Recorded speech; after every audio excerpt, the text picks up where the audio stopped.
کابل ښاروالۍ د لومړي ځل لپاره د ګلانو او زینتي بوټو نندارتون جوړ کړ. تاسو به تر معلومیږي چې دا اول ځل دی چې د کابل ښاروالۍ په تاریخ کې چې موږ د زینتي بوټو او ګلانو نندارتون لرو. بله شکه دا خپل اغیزه ستاسې د ښاریانو پر فرهنګ باندې لري. زموږ موخه دا دی چې په کابل ښار کې موږ وکولی شو چې د کابل ښاریانو په فرهنګ کې د ګلانو څخه استفاده کول دا ځای پر ځای کړو.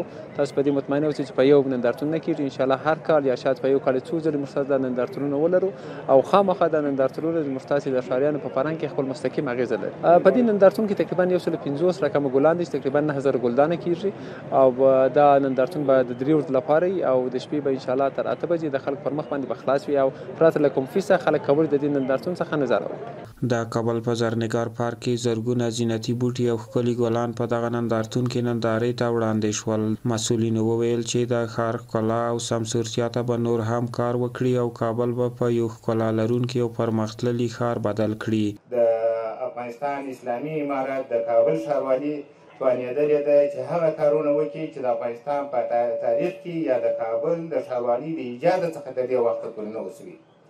دا د امارت اسلامي د مسؤلینو او د ښاروالي یو خاصه توجه او اخلاص شوی دی.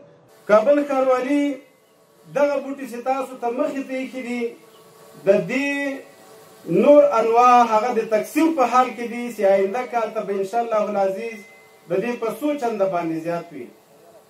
دا مخې ته د تاسو چې کوم ګلان او بوټي ایښي دي زینتي بوټي دا صرف د 4 ګلخانو حاصل ده.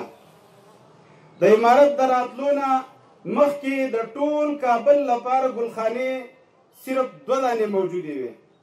د ټول کابل لپاره 2 دانې ګلخانې موجودې وي. لله الحمد اوس د کابل ښار لپاره کابل ښاروالي 10 ګلخانې جوړې کړې دي. مولوي محمد خالد ساجستاني د کابل ښاروالۍ مرستیال وویل دغه نندارتون د ټولو هیوادوالو پر مخ پرانیستی دی او هر څوک کولی شي دغه نندارتون څخه لیدنه وکړي او د خپلې خوښې بوټي او ګلان کورونو ته یوسي، پالنه یې وکړي او د کابل ښار په ښکلا او شنه ساتلو کې دې برخه واخلي. این نمایشگاه دایر شده است برای عموم دایر شده است. عموم شهروندان کابل و ملت افغانستان میتونند از این نمایشگاه دیدن به عمل آورند و گلایی که در این نمایشگاه مرتب شده است و دیگر گیاهان زینتی که در اینجا خدمت شما عرضه شده است کلش به خاطر شهریان کابل است. شهریان کابل میتونند از این گلها استفاده بکنند. د کرنې اوبو لګولو او مالدارۍ وزارت مرستیال مولوي صدر اعظم عثماني د کابل ښاروالۍ د فعالیتونو ستاینه وکړه. ویل د سیمې او ښار په ښکلا کې هر څوک مسؤلیت لري. د کرنې وزارت هم په دې برخه کې د پام وړ کړنې ترسره کړي دي. په ننګرهار او یو شمېر ولایتونو کې مو د زینتي بوټو د ترویج فارمونه جوړ کړي. موږ په ننګرهار کې په مختلفو ولسوالیو کې ګلمتیا دي یا بوټي چې هم د عطر هم د روغتیا د دوایی هم د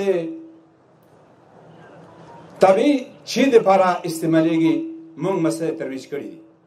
د سپورت او بدني روزنې رئیس مولوي احمد الله وثیق وویل کابل ښار کې ورځ تر بلې د زرغونتیا او سمسورتیا کارونه زیاتیږي او ښار د آبادۍ او پرمختګ په حال کې دی.